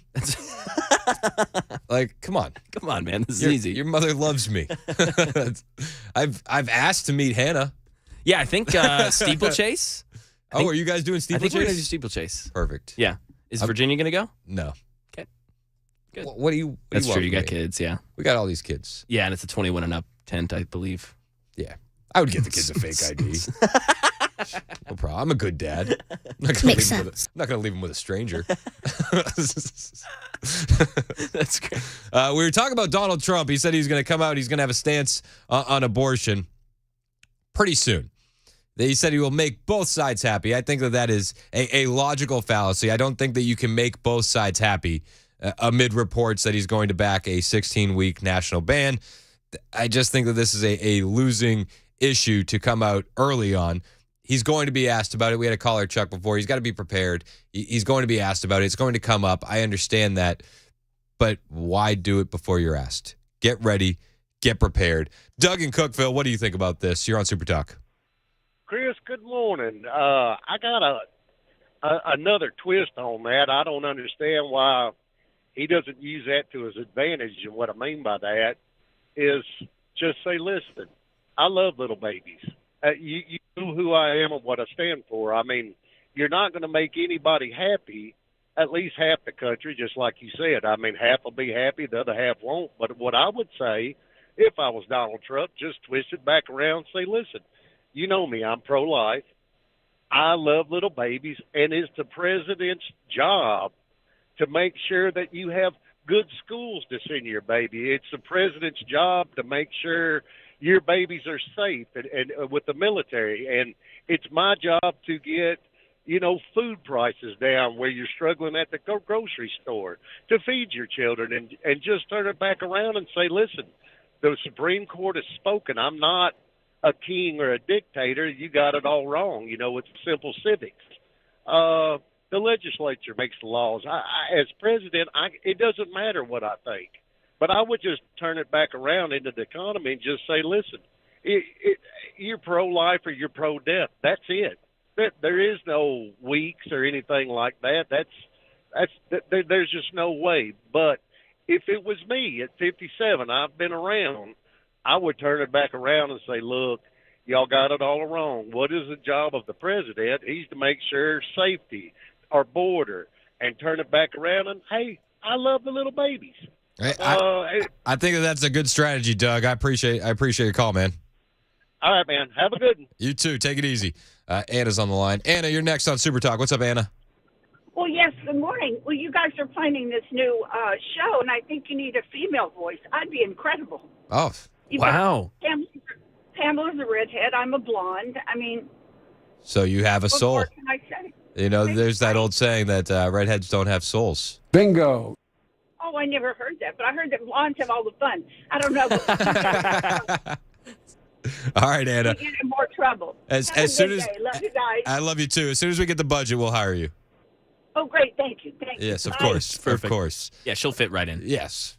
We'll have to have auditions just because, legalities, but Anna, we're leaning towards you. Yeah, obviously. Obviously. Soul check. Pamela's going to be filling in for me starting tomorrow. Uh-huh. Huge thank you to Pamela. I have told Mac that there will be no sports ball discussions while I'm gone. So I just want to let everybody know. Did you hear what Keith Olbermann was saying? Speaking of sports ball, because that's where he got his start. Sports. Keith. What's he? Big Keith. What's he spouting now? Well, he posted on the Twitter machine. He said, "There's always the hope that Trump will be assassinated." Oh, yeah, it was nice. That was it. That's wow. Olbermann was reacting to the speech that Trump gave over the weekend. You know, the bloodbath hoax. Damn. And Trump said he was treated worse than the assassinated Abraham Lincoln. And Olbermann said, "There's always hope." That's the tolerant left for you. That's despicable. Isn't that crazy? Yeah, that's terrible. Disgusting. I don't care how much you hate a president, man. Yeah. Either side. Not a fan of Joe Biden. I've never hoped for any assassinations. No. Like, that's just not what you do. No.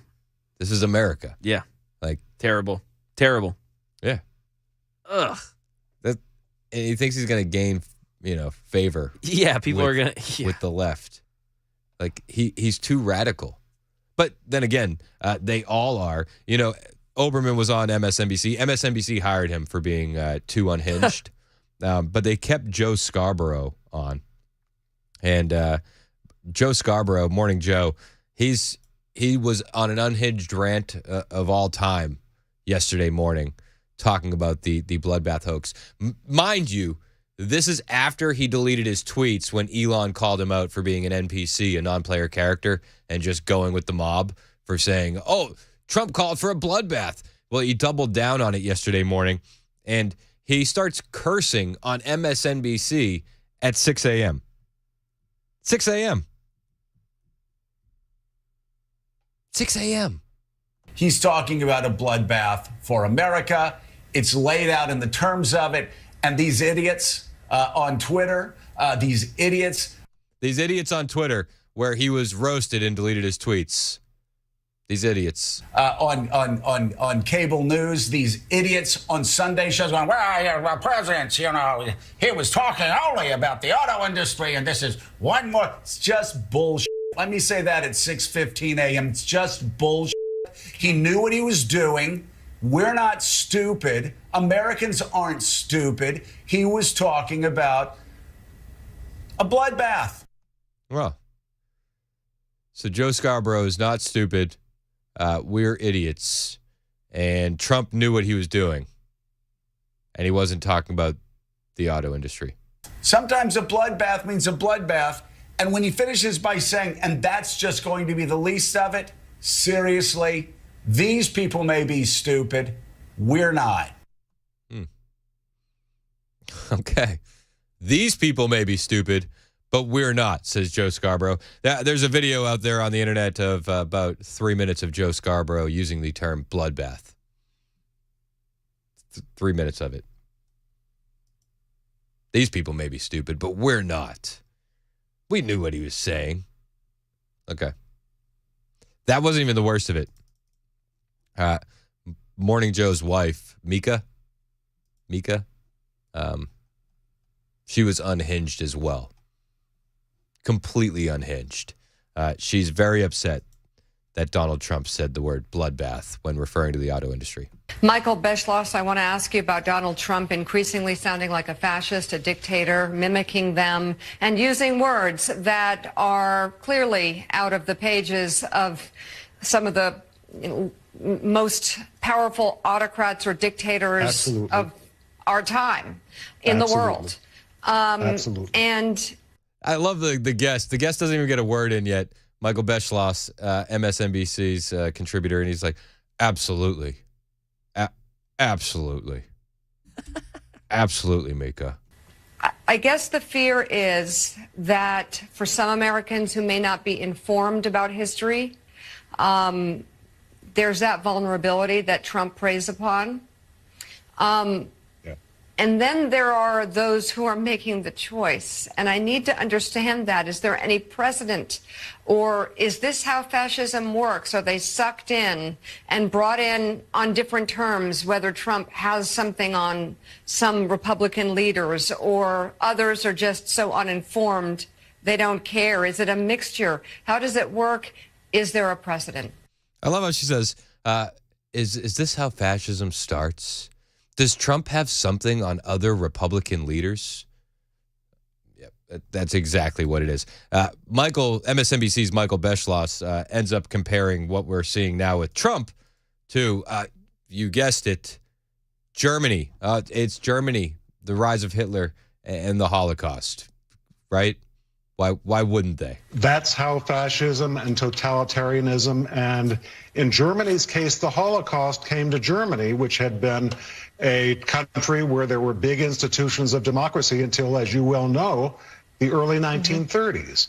In a way, Donald Trump has done us all a favor, because if you and I had been talking, Mika, let's say 20 years ago, and we had been talking about what would have seemed like a very abstract and distant subject of how fascism and dictatorship might come to America. If we were talking about this 20 years ago, how fascism and dictatorships might come to America, you might say things like they'll try and restrict free speech, or they'll try and take away the Second Amendment, right? You know, all the things that the left is actually doing. But they put this on Donald Trump, and they say that Donald Trump is just making it easier. He's saying these things in public, and he's actually helping us spot fascism. And I'll tend to agree. Donald Trump does help us spot fascism. He's shined a light on quite a few corners that were dark before he got into office, be it the deep state and the bureaucrats in power that are unelected and making rules that we have to abide by, be it the media and their implicit bias against him and conservatives in general. The way they call us domestic terrorists, and they say white nationalism is the biggest threat. We see that they're demonizing a whole group of people, but it's just not the ones that they're talking about. In a way, Donald Trump has made it easier, because when he tells you he'll be a dictator for a day, we all know that dictators don't resign after a day. When he uses the word bloodbath, yes, it was in the context of an automobile industry speech, but he knew exactly what he was saying. This is a constant theme on MSNBC. They're now admitting the context of the bloodbath hoax, but they're saying, but Donald Trump knew what he was saying. He knew what he meant. This is what they do. They twist and they bend. This guy's probably afraid to get sued like ABC's getting sued, so he has to say, yes, it was in this context, but... When he talks about suspending the Constitution or migrants as animals, this is him. He's telling you what this choice is. Oh, and he talks about suspending the Constitution and being a dictator for a day. He's not going to resign from being a dictator. It's like that quote was said in jest, and they repeat it over and over and over as the truth. It's infuriating. But this is what the left-wing media does. They lie. They lie to the American public, and they gaslight them over and over and over again. Or migrants as animals. Migrants as animals, yes. the migrants as animals. He was actually talking about the gang members that are coming over, committing sexual assaults, human trafficking, murders. What would you prefer? You refer to these people as if you're a citizen of America and you're involved in human trafficking, sexual assault, murders, you're an animal as well. But can't do that. Shoot, not even the current president can refer to them as illegal. They have to be undocumented migrants, right? So politically correct, the way they twist and they bend everything to make this man seem like he is just an evil fascist. I've had enough of it. It's 10:51 on Super Talk 99.7 WTN.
Well, we got a report coming out of Haiti where the situation is worsening there by the hour. Also, back here at home, for the first time ever, a former White House advisor is going to prison.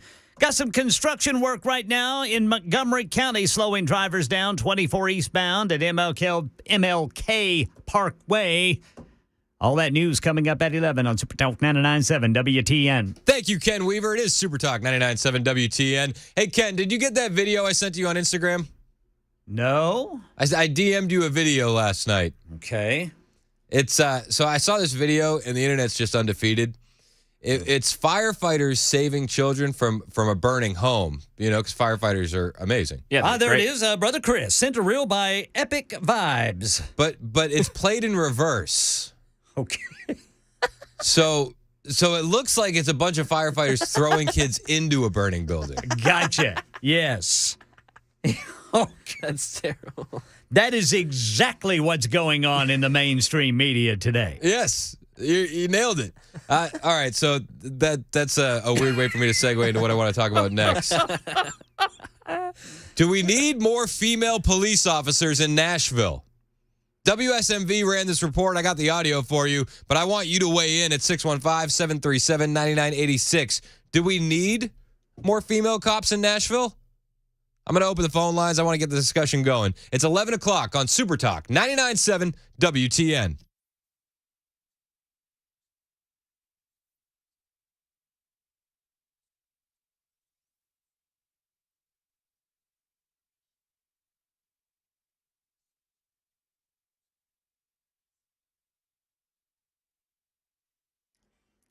Eleven o'clock on the dot this Tuesday morning. I'm Ken Weaver with your top stories. We're finally getting warmer, 45 degrees, so it is some chilly sunshine out there, but the warm-up continues on this first day of spring. Full forecast coming up in 2 minutes.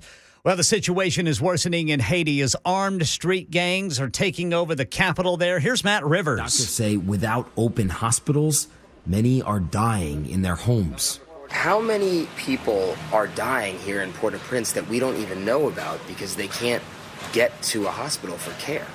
I can't give you an exact number, he says, but it is many, many people. With the airport closed, the city is effectively cut off. Hundreds of Americans still here without a way out. Yeah, no word yet on when embassy evacuation flights will begin, but just getting to the embassy will be dangerous. Gangs and police engaging in shootouts less than a mile away. Back here at home, for the first time, a former White House advisor is going to prison. In fact, he just reported to a correctional facility just hours after the Supreme Court rejected his request to intervene. Here's Stephen Portnoy. Peter Navarro was convicted of contempt of Congress for refusing to testify before the House January 6th committee. The former Trump trade advisor insisted his testimony should have been shielded by executive privilege, but a federal judge refused to allow that defense and sentenced Navarro to 4 months in prison. Late yesterday, Chief Justice John Roberts turned down Navarro's final appeal just hours before he was to report to the low-security lockup in Miami. And again, he has just reported there.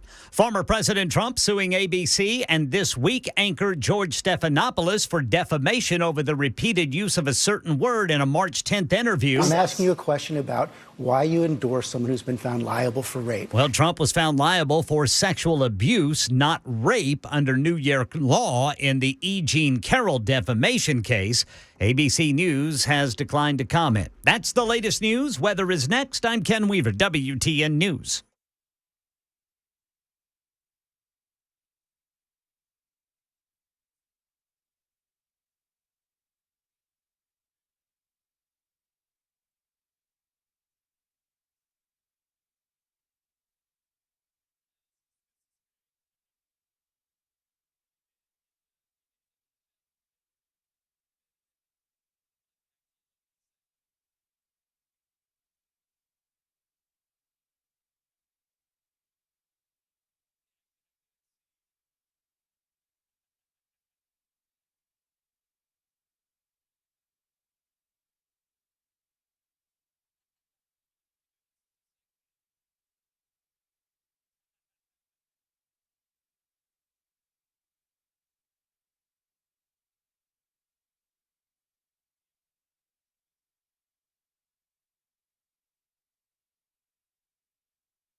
Super Talk 99.7 WTN. My name is Chris Hand. I want to know what you think about more female cops in Nashville. They're currently 13% of the force. They want to get it up to 30% of the force. WSMV ran a story, and I found it a little alarming, honestly. I'll play you this clip, and then I want to get your reaction at 615-737-9986.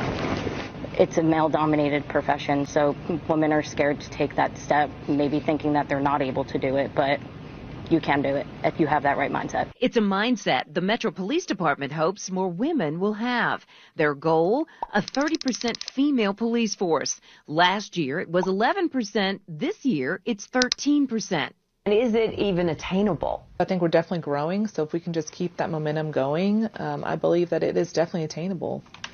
It may be attainable, but I wonder how and at what cost. You know, as a dad to two daughters, I wouldn't want them to get into police work because of the dangers. And as this WSMV story will tell you, these are not the women that are the exception to the rule. They're actually going to be lowering the physical testing requirements in order to get more female police officers onto the force. Commander Tiffany Gibson is Metro's first female director of training. She says among the biggest changes they've made to help attract recruits, especially women, no more physical ability tests. Now trainees must pass a physical agility test designed to mirror tasks in the field.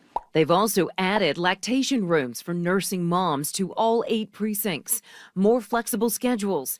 That's in addition to their already paid maternity leave and sick time. What's something the Metro Police Department does not currently offer to female recruits that you think could really be a game changer? We were trying to get going, possibly help sponsor our own child care facility, and I think that would be really helpful for females. So they want to get the numbers up. They want it to go from 13% to 30%. They're lowering the physical testing requirements to do so. They're introducing lactation rooms. They're trying to get childcare.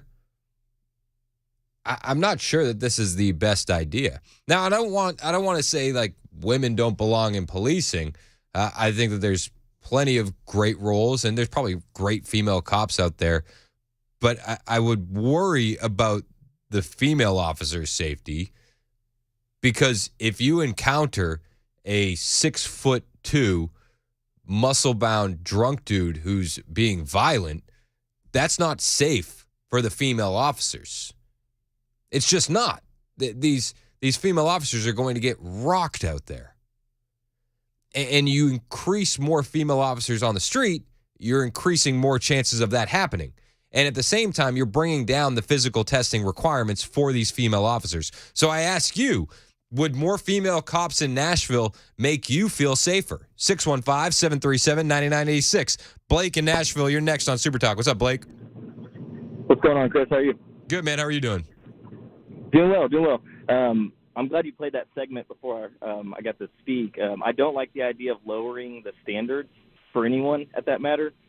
And I would like to say also that there's police work, they carry many hats. You've got people from traffic control to crowd control, people writing tickets all the way up to, hard chargers who are kicking doors in. And so I would say on paper, don't lower the standard of it. And I would empower women to take those roles, but I don't think it needs to be, like an equality thing where we, start overlooking the good candidates just to get our numbers up to cover that basis. Yeah. And, as far as that goes, it's just because I look at, from a cultural standpoint, think of how many fatherless households there are, and think about like who we're fighting against when it comes to this political debate. Most of the anti, Second Amendment, most of the defund the police, it's a lot of females in that category, and I feel like if we can bridge that gap and get more women looking at a more conservative side and more constitutional minded, I don't think it would hurt. But again, I'm not saying we throw a bunch of women on the SWAT team after lowering their physical test. That's kind of ridiculous, and people are going to get hurt, like you're saying. Yeah, no, thanks for the call, Blake. No, and I do worry about people getting hurt. I also wonder, what is the real motivation behind this? Like Blake pointed out, is this just for what, the DEI scores to make sure that, we're creating a gender equal outcome for everyone? I wonder if their recruitment numbers are down because of the way the left wing has been demonizing police officers, that many guys in this field are going, you know what? I'm not going to do it in a big city like Nashville. It's not the right career move. I'd rather go somewhere small and work for a conservative sheriff than be in a big city where something might happen and then I'm going to get demonized as a evil, racist cop. Is the recruitment numbers that bad that they can't fill these jobs, so they have to lower the testing requirement? And I fear that a lot of women out there are going to get hurt if they are in some of these active roles on the street, beat cops, if you will. And I'm not a police officer, so I know we have police officers that listen. I'd love for them to chime in at 615-737-9986. It's not like I'm going to make you give your badge number on the air and get you in trouble with your supervisor. But I'd love to hear your input as well. Kim and Dixon, you're next on Super Talk. What do you think, Kim? I don't think the standards should be lowered. Maybe Channel 4 should have looked at how many women are applying for the job versus men, because I can assure you there are a lot more men, so maybe that's why the percentage is skewed. I just retired recently from an upper management position, and I never wanted to be promoted simply because they needed a woman to fill the job. So I totally disagree with that. First off, policemen aren't paid enough. Let's get that out there. But Amen. No, don't do that. I totally disagree with it. Hey, I appreciate your call, Kim. Thank you. Thank you. Greg and McCone, you're next on Super Talk. What do you think, Greg?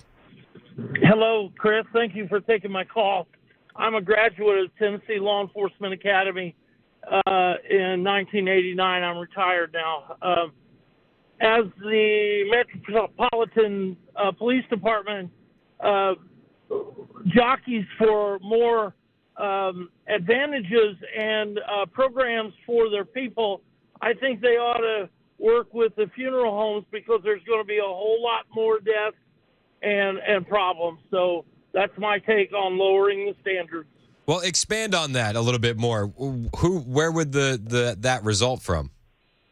Well, I believe that, I know that when I was called out and we had a female or lady officer out, we were always concerned if she would go by herself. So we always made sure that there was a male officer coming up behind her always.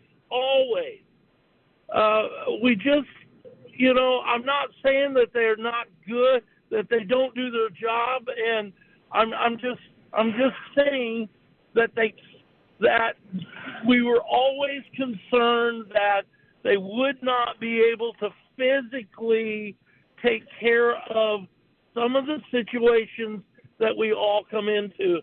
And I think it's going to cause some more, the mortality rate's going to go up. You're going to see it.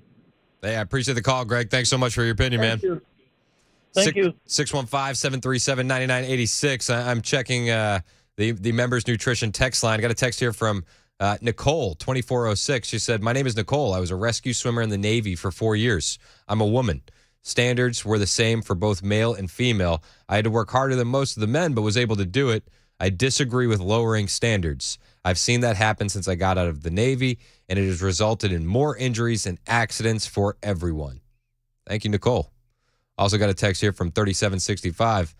Said, "But isn't a 6'2" drunk muscle man against a female cop fair? If men can play on women's volleyball's team, then they should be okay. I don't know. Maybe we should ask Karine Jean-Pierre. Maybe." I think a lot of those male cops are going to have trouble with the 6'2" muscle man too. I mean, that's why you got call for backup. Yeah, but I hear where you're at, but I feel more comfortable in a man going into that situation than a female, because maybe it's just my instincts, and I have 2 daughters, but like, as a society, are we not supposed to protect the females? Is that not what men are supposed to do? I'm sorry, call me old-fashioned. I find that is our duty as men, as fathers in the arena, that we need to keep the women safe. And if we're lowering the standards to get these women out on the street to do policing, you're putting them in harm's way. There's no way around that. Billy in Nashville, you're next on Super Talk. What do you think? Well, I don't think they need to lower the standards. I raised two girls that were probably tough enough to be Metro police officers, but I still wouldn't want them to be Metro police officers. I also feel like you're looking at a lot of things that's going to have to equal out. You're going to have, these days, I hate to say it, but we have a lot more violent crime with the younger generation than what I feel like we had in the past. And we have these new officers going to be coming in. They're going to have to do something about that. And it's hard for even officers that are in line to do anything to it. And then when they start offering these extra incentives like child care, well, if they're going to offer it to one officer, are they going to offer it to all officers? And then what's that going to cost if every officer gets to use that? I just don't feel like this is being thought through, and I agree that 90% of the applicants are probably male, is why the ratio is working out as it is. Yep. And they need to make more money. Yes, I have lots of friends that are Metro Police, male and female. It's just not, it takes a special type of person, and just by lowering the standards, you're not going to get that special type of person. I hear you, and I appreciate the call, Billy. Thanks so much, man. Okay. Got a text here from 7058, said, you're sounding sexist. Listen, if wanting to protect the females in your society is sexist, then that's fine. But I think lowering the standards and putting women in harm's way is not the move, and doesn't show a strong society. Maybe Malika disagrees with me. Malika, you're on Super Talk. What do you think about these female cops? I'm awesome, guys. I'm happy. I'm doing well. What do I think? I think it's dangerous. We need equal opportunity for everyone. But those women need to sit and say, is this for me, or can I just work in the police station another way? So they just need to really think about it. And I hope there is more female cops, but they just really need to think about their safety and their family's safety. Thanks, guys. Hey, thank you, Malika. Phil in the borough is a retired police officer. What do you think about them lowering these standards, Phil? Well, I don't agree with that. I think, and I work with a lot of female officers, we probably would have been insulted by them lowering the standards.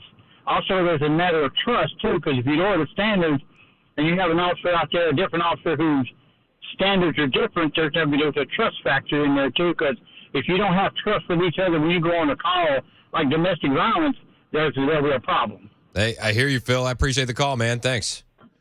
I got a text here from 5174 on the Members Nutrition text line, said, retired from MNPD, Metro Nashville PD. Bad idea.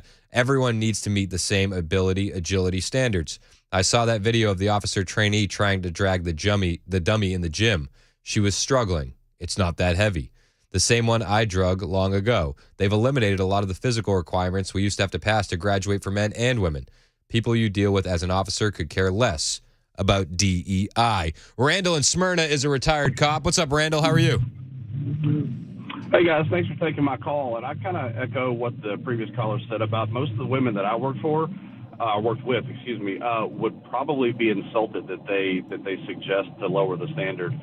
I'll also say that the standard for men, like there's a lot of guys that I know that the women are probably more capable than them. And honestly, these days, it's finding people that are physically capable is a lot easier than finding people that have the mental fortitude to put up with the day-to-day of law enforcement, that being yelled at by people, dealing with, all of the critical incidents you see over time, just dealing with that as a whole. So, it's a recruitment problem in general. I don't care who you put next to me, as long as they're smart and they can talk their way out of a situation, and they don't mind putting their hands on somebody at the end of the day. I don't really think that it matters. But overall, I think my biggest statement is, I think most of the women that are in law enforcement right now that have the mental fortitude to do the job probably are insulted at at this lowering of the physical standard to make it easier for them. Hey, thanks for your input, Randall. I appreciate it, man. Thank you. Carolyn and Bell Buckle, you're next on Super Talk. What do you think about Metro Nashville lowering the requirements to hire more female cops? I do not think that they should be lowering the requirements, but I did say that I think that you're sounding sexist because you're not saying that, like, so if a man is 4'11", should he not be able to go out by himself because he's short?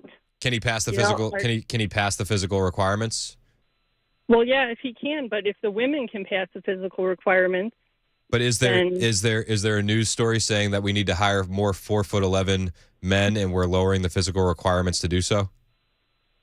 No, there isn't. And that's my issue. It's not that it's one way or another, and I understand that there are going to be exceptions to the rules as far as female police officers, and I'm sure that there are a number of them on the force currently that could handle me very easily, and I'm not taking that away from them. But I think that when you're lowering the physical and agility requirements to get them hired for a job that is inherently dangerous, you're not only putting them in danger, but you're putting the public at danger.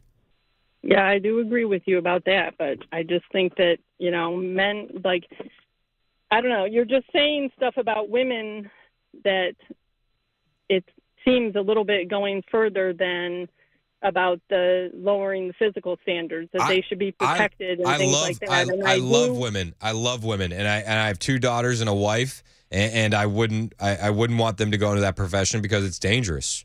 And I think that as men in a society, we should be protecting those that are more vulnerable. And I think that it's just science that men are bigger and stronger than women. If there are exceptions to the rules and they can meet the agility and the physical requirements, I have no issue against it. And I'm sure that there are women police officers, again, that could handle me. But I lowering this physical and agility requirements to hire more female officers, I think, is scary at best. It is. It's not a good idea. It puts them in danger, and it does put other people in danger. But as long as they can pass what is already there, the physical requirements, they shouldn't lower them with anything, not with the military or anything. But, and I agree with you. I feel like we agree a lot more than we disagree. And I'm kind of a little bit hurt that you called me sexist because you're agreeing with the points that I'm making. I do agree with the points. I just don't like some of the things that you're saying about. It makes me feel like you're saying that women, like, I do understand biologically men are stronger than women, but not all men are stronger than women. There are a lot of women out there who, we have police officers in our subdivision that are women that they've been police officers for a long time. And I hear that, but they're not lowering the physical requirements for weaker men. But they also have a lot of police officers who, could the men pass the same test that they did when they first became a police officer? Because they sure don't look like they could. Hey, if you want to go down that road, I'd be happy to have that conversation too. Sometimes you see that police officer with a little bit of belly, and it's like, who are you chasing down? Right. Yeah. And then there's women that, like, if they're lowering the standard to make it where a 10-year veteran police officer, well, then maybe they should be redoing the veteran police officers and making them stay physically fit so that they can protect their other police officers as well. That's not an argument that I would be against. But, yeah, sorry for calling you sexist. I just don't think that. It's all right, Carolyn. I appreciate it. I thought it was a good call. Thank you. Thank you. Have a good day. All right. Can you clip it where she says, sorry for calling you sexist, and put that on the hotkey? We got more calls on the way. Steve, Devin, John, I'll get to you guys next. It's 11:24 on Super Talk, 99.7 WTN.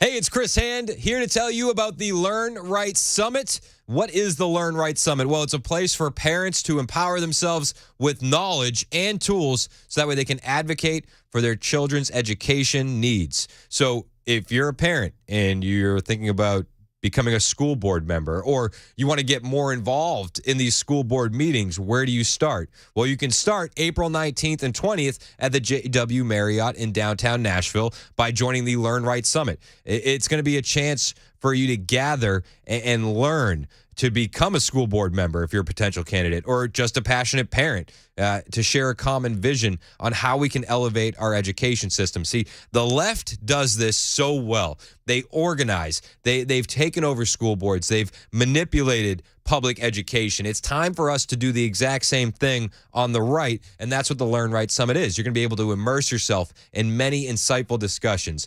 Check out collaborative workshops and thought-provoking panels that are going to range on a variety of topics, from school safety to transgender ideology being pushed on children, and give you the tools to combat that. And at the same time, you're going to be able to make connections with other attendees and establish that network of collaboration that will extend beyond the summit, because this is what we really need to do. We're building a team, and you're not going to be able to fight this fight alone. Engage in open dialogues, exchange ideas, and build alliances that will strengthen the foundation of our shared commitment to education excellence at the Learn Right Summit. And at the same time, there's going to be some amazing speakers like Riley Gaines, Chairman Mark Green, Byron Donalds, and more. This is for you if you are tired of the direction of public education. It's the Learn Right Summit, happening April 19th and 20th at the JW Marriott in downtown Nashville. Now, you do need to purchase tickets. The website is a little bit of a heavy lift, so let me say it slowly for you. You go to leadershipinstitute.org/LearnRight24. That's leadershipinstitute.org/LearnRight24. And you can use my promo code LearnRight24 for 25% off. leadershipinstitute.org/LearnRight24.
11:30 on the dot this Tuesday morning. I'm Ken Weaver with your top stories. Got the full forecast on this first day of spring in 2 minutes. For the first time, a former White House advisor is doing time in prison. This was Peter Navarro, former Trump aide, before reporting to a federal correctional facility in Miami this morning. When I walk in that prison today, the justice system, such as it is, will have done a crippling blow to the constitutional separation of powers and executive privilege. Navarro will be serving a 4-month sentence for ignoring a subpoena by the House Select Committee investigating the January 6, 2021 attack on the U.S. Capitol.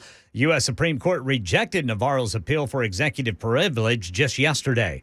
And congressional leaders in the White House have reached an agreement to fund the Department of Homeland Security, which is the final major sticking point in negotiations to avoid a federal government shutdown. And right now in Tennessee, Governor Lee has signed that bill that bans emotional support animals from restaurants and hotels. Only trained service dogs, police dogs, and fish that are inside of a tank are allowed inside of restaurants after this bill becomes law. That's the latest news. Weather's next. I'm Ken Weaver, WTN News.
Hey, it's Chris Hand from my friends at Busy Bee Plumbing, Heating, and Cooling.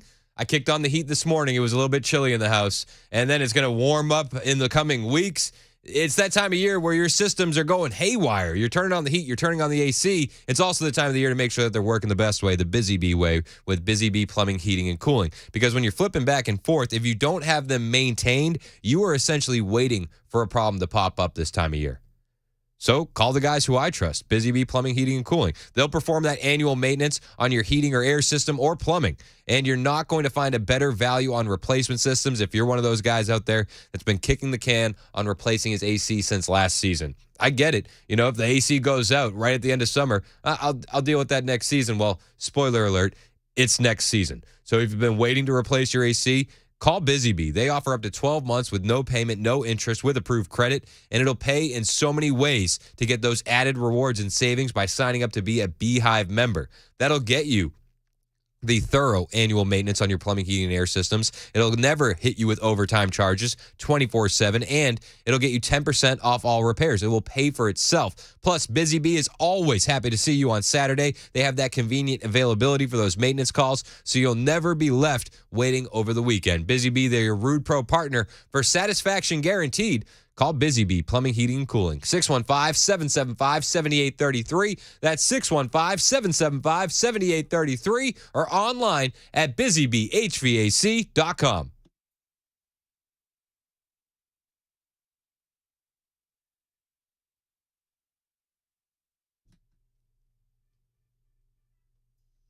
I think this is one of my favorite bumpers that we have. Easily. It's my favorite. Easily. Regulators? Yes. I love it. It's so smooth. And then when it drops right here, I mean, that's G-Funk. Yes, so smooth. It's so good. It's Super Talk 99.7 WTN. My name is Chris Hand. We were talking about female cops in Nashville. They're switching the test, physical to agility. John in the borough wanted to weigh in on it. John is a retired police officer. What's up, John? Yeah, hey, I've got a perfect example of exactly what you're talking about. And this was back in the late 90s. They did the same thing. We only had 2 females on the force, about 75-man force, and they were super cops. They were great to work with, and they weren't afraid to do anything. And then they brought in no females were applying, and this one young lady that just got out of the Army applied, and she was only about 4'11". She couldn't drag this 150-pound sandbag, get it in the back of the police car or any of that during the physical test.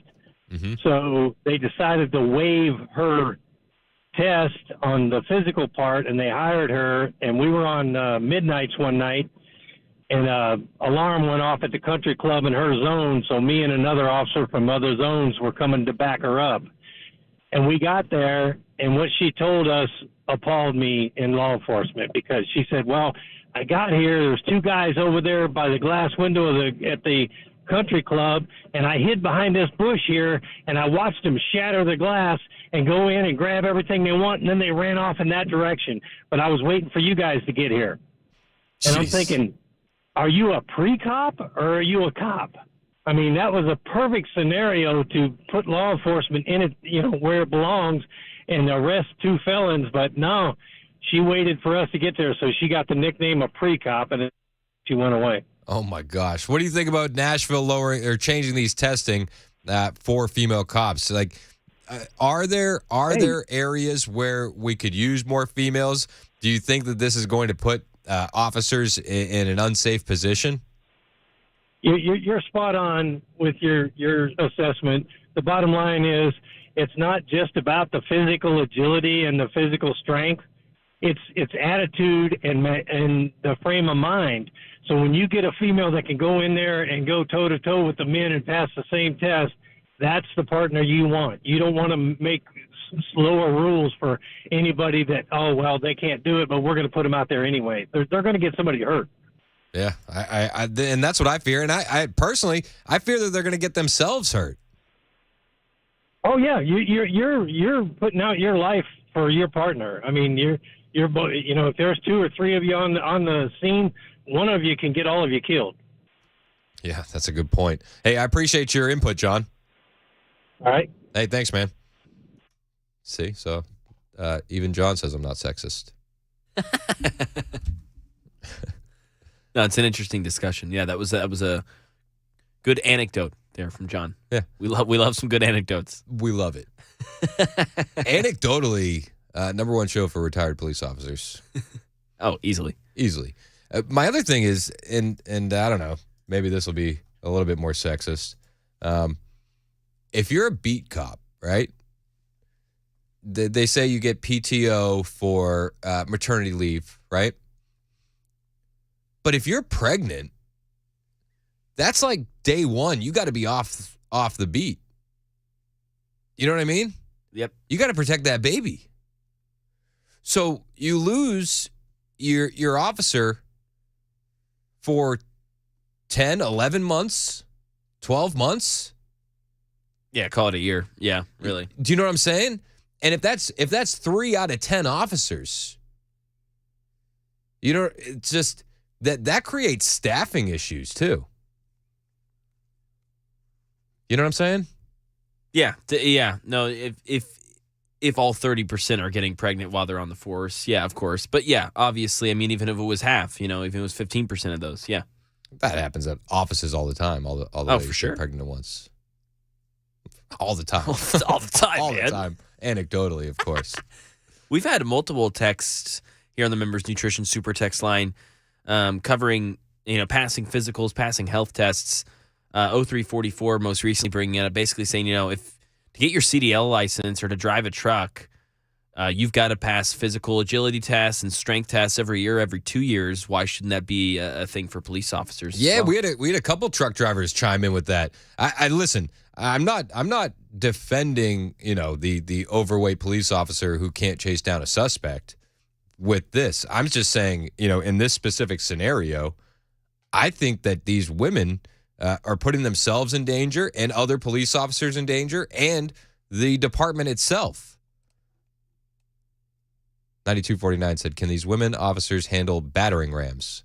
It's not like a SWAT team thing. Is battering rams, does that still happen? I don't know. I'd imagine they have some just in case. I don't know. I feel like it's been a while since I've seen an old-fashioned battering ram take down the door. Yeah, I don't know. I know when we have standoff situations here, usually they're not doing battering rams. No.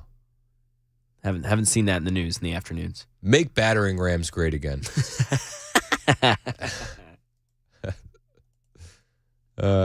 John has a question on the Members Nutrition text line. He says, question for you about the police officer issue. When has Metropolitan Nashville made a good decision on anything? Mac, fact check that. Looking it up. If you missed the news story, they're trying to hire more female police officers, and they're doing so by changing the agility testing requirements. You can do it if you have that right mindset. It's a mindset the Metro Police Department hopes more women will have.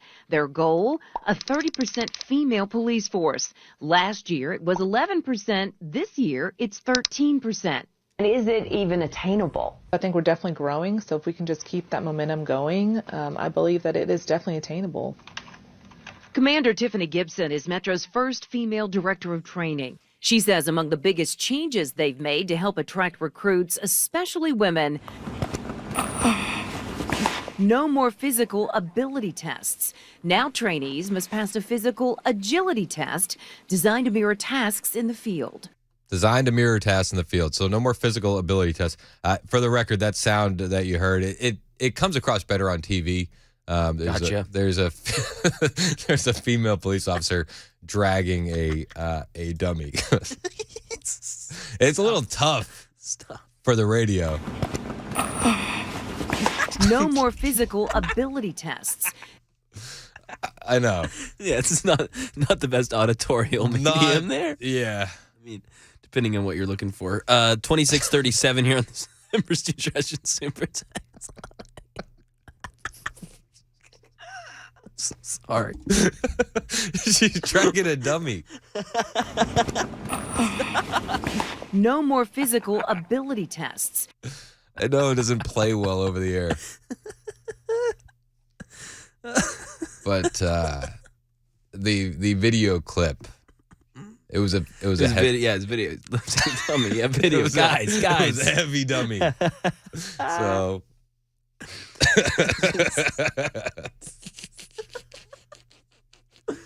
did you get that clip queued up that says, okay, Chris, you're not sexist. Can you play that for me? It's the perfect time to play that. No more physical ability tests. Now trainees must pass a physical agility test.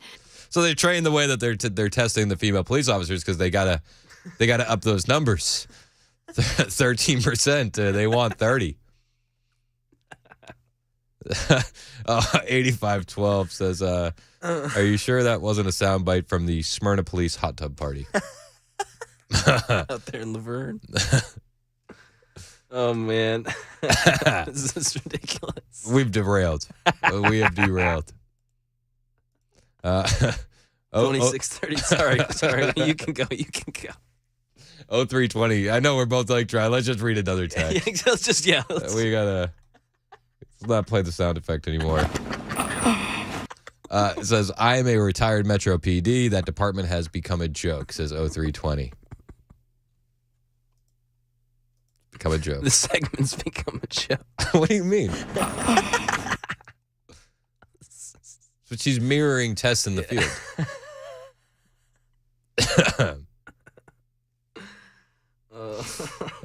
1445 said, "Also, thanks for the sound bite. My radio is now banned at work." We're actually, anecdotally speaking, the number one show banned at work. I don't think that's close. Somebody says, "That's something from HBO." Tim, our friend Tim said, "Okay, everyone was thinking it, but you guys went there." Sorry. I didn't mean to. It's just one of those things. Oh man. Twist 6927. You have crashed and burned. Bingo. Yep. We have. Let's get it back on track. 5375. CH. That's what my friends call me. CH. He says, "From the perspective of an Army infantryman, there should be one physical standard across the board for a given job. We've had two females in my infantry guard unit. I wouldn't rely on either, but there are some dudes I wouldn't rely on either." I hear you. This is the issue. It seems like they're going to lower the standards and people are going to be unsafe. 1774 says, "Retired cop here.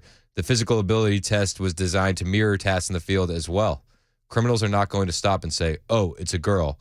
Let me go easy on her and make sure I don't supersede her agility.'" This is the truth. Lisa wants to talk about female cops in Nashville. Lisa, you're next on Super Talk. What's going on? Hi. I was calling to make a sexist comment. I'm an ex-military veteran, and back in the 80s... Thanks for your service. Thank you. When they said women should be in combat infantry positions and things like that, everyone got butthurt at me because I said no. Not just because of the physical aspects of it, but also because the man fighting next to you in the trenches, he's got a wife, he's got a mom, he's got a daughter.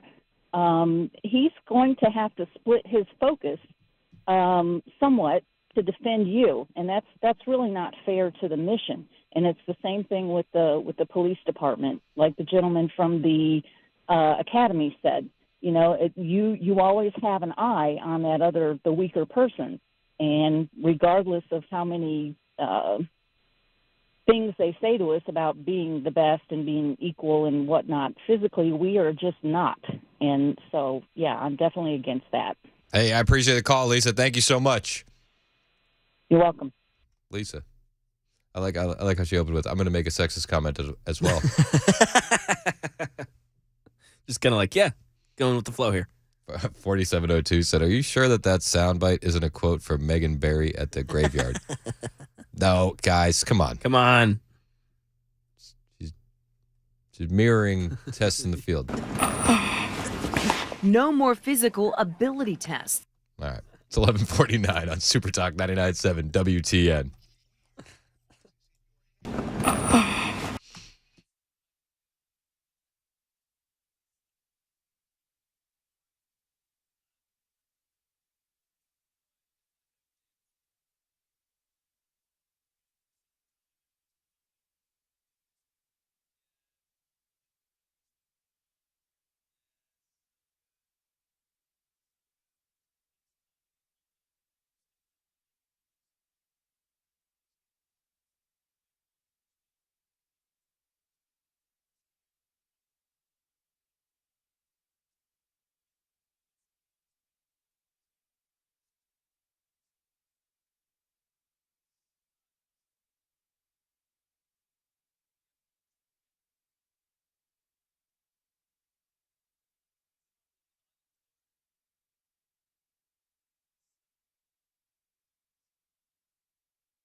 Super Talk 99.7 WTN.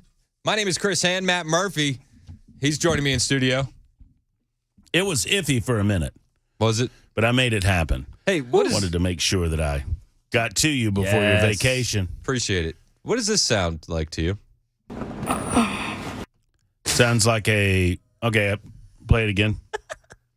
All right, hang on. Oh, let me move the little cursor. That's it in reverse. Here it is forward again. It sounds like a woman struggling to lift a 150-pound weight. Yes.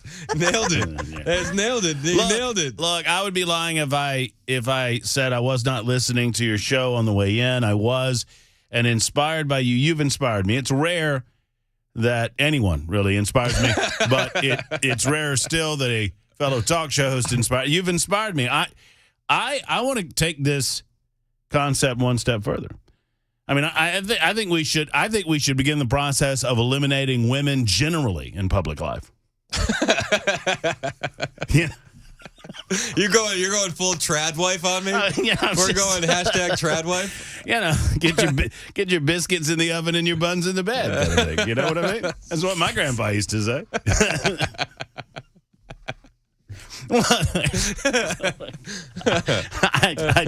I decided to say that when I came in there because I knew it'd make you laugh. That was my entire. I'm going to use that line because I'm 99% it'll make her say. Do you do that? So I'll be doing prep and I'll be like, oh, I got the perfect joke for that. Yeah, exactly. Yeah, of course we do. Yeah, well, you got to have fun with it. I missed this part of the story, and this is central. In all seriousness, it's central as to how I feel about it.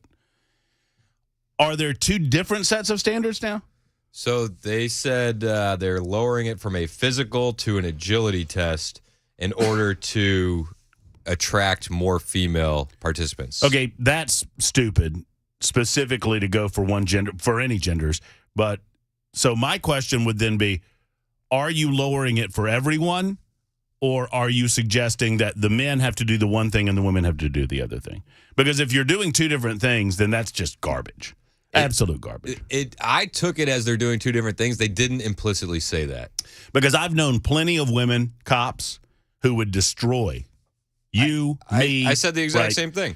So all I want to know is that we set standards that we believe a police officer coming out of the academy needs to abide by, that you need to achieve in order to be a good cop. Yep. And regardless of whatever else you're packing on your person, it's of no consequence as long as you can do the job.